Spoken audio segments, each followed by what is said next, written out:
When it comes to navigation of aircraft and I suppose ships, navigational bearing, or I think they just call it bearing, is figured differently than what we do in trigonometry. So in math, typically the XY plane goes 0 degrees, 90, 180, 270. Our orientation is counterclockwise. Well, here's how it works with navigational bearing. This is north and south, east and west. And north is 0 degrees, okay? So east would be 90 degrees, and then south is 180, and west is 270. All right, so now if you're at an airport, taking off on an airplane, suppose you're taking off from runway 14. What is runway 14? All right, I want to recycle this picture, I think, a few times, but 14 means 140 degrees. Navigation bearing 140 degrees, so we would rotate clockwise from the vertical, clockwise, 140 degrees. So 140 degrees would be down here, okay? So this is 140 degrees. And so runway 14, or runway 20, just put an extra 0 on the end. If you take off from runway 0, you're heading due north.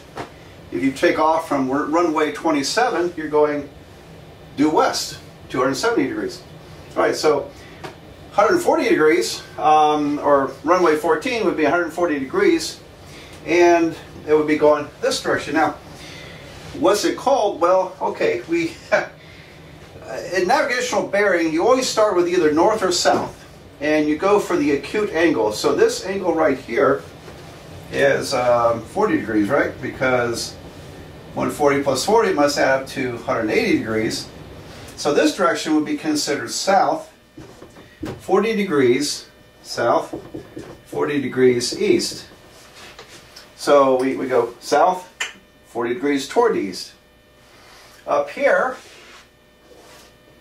if this is 20 degrees, then this would be north 20 degrees east. Right, so north and then 20 degrees. So go for the acute angle from either north or south. Always start with N or S for north or south. What about over here? All right, so this is, let's see, this is, okay, there's 270, let's call that 270, 290 degrees. That'd be runway 29 if you're taking off on runway 29. All right, so 290 degrees, what would it be? Well, the acute angle to the vertical would be this angle right here. And let's see, this is 290, that's 270, that's 20, that makes that 70 degrees. 70 degrees. So this bearing would be north 70 degrees west. North 70 degrees west. Alright, so that's the idea. Down here would be south something degrees west. And that's how they do that. So now, I think, I don't know if it's still true, if you're going to get a pilot's license, I think you at one time really had to know how to do trigonometry with navigation bearings. And I don't know if that's still true, I couldn't tell you. Because there's so much instrumentation now, and fortunately they have calculators in case they lost all instrumentation. They might be able to read compasses and figure out stuff. But anyway, it had to be knowledge of that. And I suppose, see too, people navigate this way. So, and certainly trigonometry can enter into it. So I'm going to work probably 2 problems with navigational bearing. Well, I just realized that I have to be kind of careful writing these up because we haven't done the law of sines and law of cosines, so we need right triangles pretty much to work problems at the moment. So, and that's why I have the plane turning 90 degrees to the left. So I think I may only do one example of this, and then we'll do some more navigational problems once we get into the law of sines and cosines, because then we can have a little more flexibility in setting them up. Alright, so I'll read the problem, make sure you can read my handwriting. The plane takes off in a direction of 203 degrees and flies 30 minutes at an average ground speed of 460 miles per hour. Now ground speed means the actual speed that we would think of as it flies over the ground. the airplane may think it's flying a different speed because there's wind currents up there pushing it or pulling it or pushing it, and but ground speed is what matters as far as navigation. It then turns left 90 degrees and flies 45 minutes at the same speed. After 75 minutes, what is its bearing and distance from the point of departure? Alright, so direction of 203 degrees. That would be 0, that's 180, that's 90, 270. So 203 is down here somewhere. Alright, so, and then 203 degrees, okay.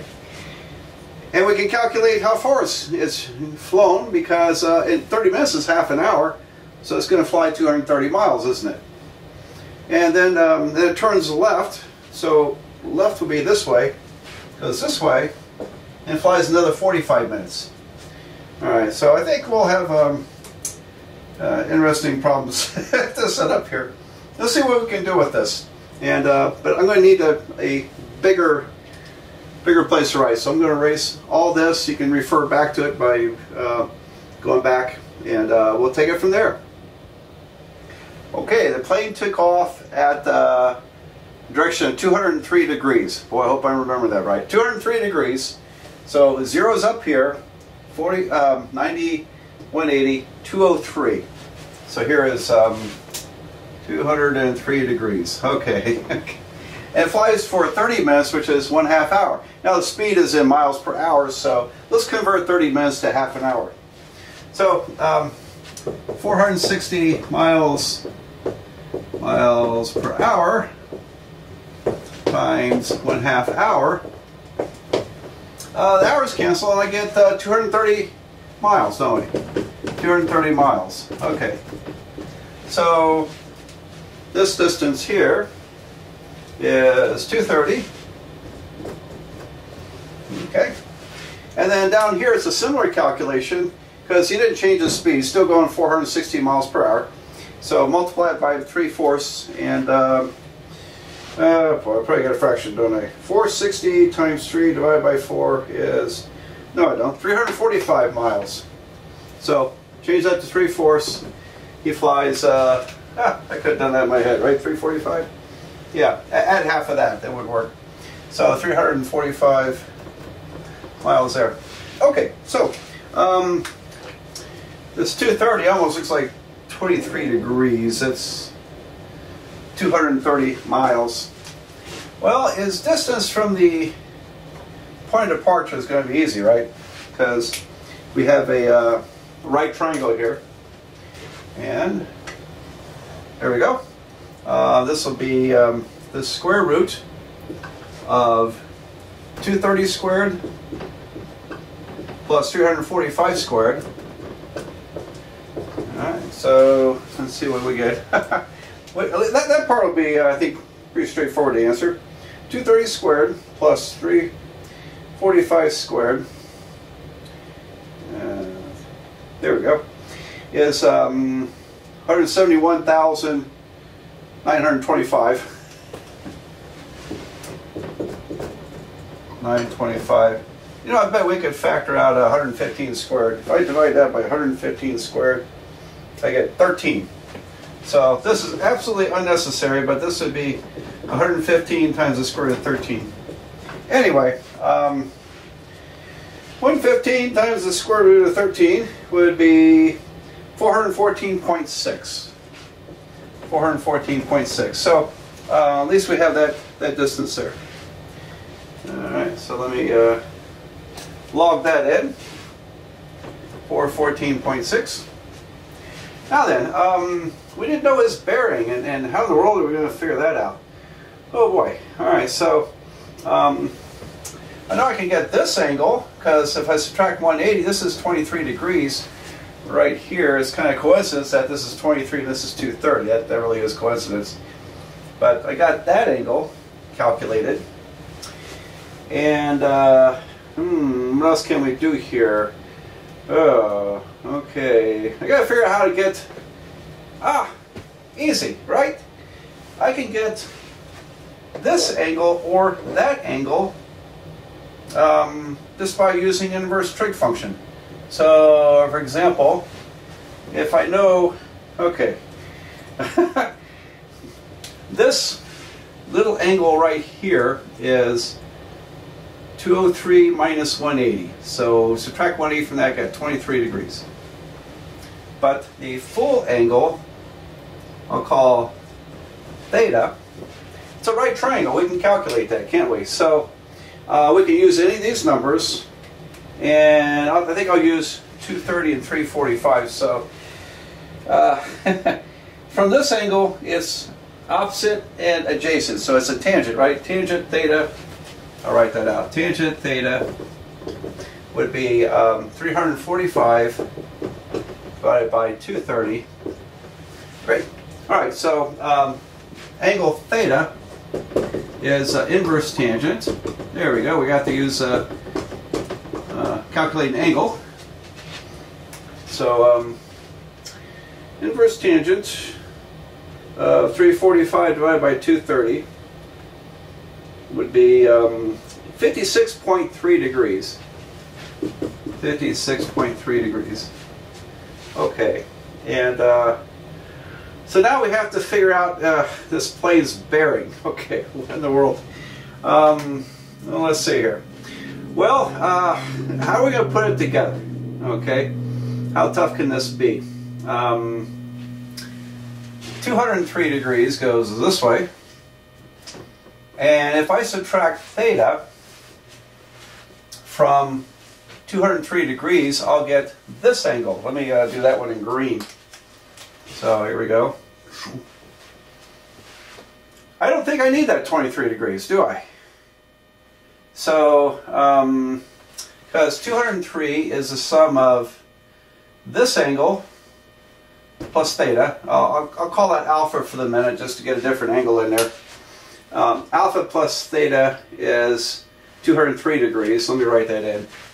Alpha plus theta is 203 degrees. All right, so if I subtract theta from 203, I get, let's see, alpha, no.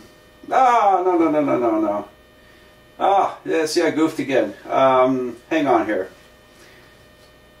Theta, alpha, you know, I want this angle. Now, if I subtract 56 degrees, okay, from this big angle here, I'm going to get that angle, that obtuse angle. So I want to subtract 90 degrees also. So let me restate this because I really goofed there. All right, so if I take this 90 degrees plus angle alpha, which is what I'm really interested in, plus alpha, plus angle theta, I'll get the full 203 degrees from where he started. Is there an easier way to do this? Who knows? Maybe there is. I don't immediately see it. So alpha is 203 degrees minus this 90 minus the angle I calculated theta, 56.3 degrees. And let me just whip that out. I should be able to do this in my head, but a little lazy. 203 minus 90 and then minus 56.3. I get 56.7. Isn't that interesting? That's pretty close. 56.7 degrees. Very interesting. Almost the same as that angle. 56.7. I guarantee that's just coincidence. Okay, so now I can answer my questions. The bearing is... What is the bearing? Oh, I'm not quite done, am I? Now I got alpha, I want this angle. What in the world is this little angle here? You know, I think I did it the hard way, didn't I? Because this is 23 degrees, so I subtract from theta. I didn't have to go to all that trouble, did I? I didn't have to. So let me regroup here without restarting the video. And if you don't mind, we have our angle, big angle theta. And since we established that this little angle here is 23 degrees, then this angle, that one right there, would be theta minus 23. So 56.3 degrees minus 23 degrees would be 33.3 degrees. Isn't that neat? 33.3, which turns out to be the complement of 56.7, isn't it? Add those together and you get 90 degrees. All right, so 33.3 degrees. All right, so my diagram is a little cluttered. I hope you are sorting this out okay. So let me just, to make sure I haven't lost, hopefully I haven't lost anybody, but we could use 203 degrees to get this angle right here is 23. 203 minus 180. We calculated theta by using these calculations, inverse tangents. This entire angle was 56.3. So if I subtract this 23 degrees from 56.3, I'll get this angle right here. And that provides the bearing of the plane. Okay, so the bearing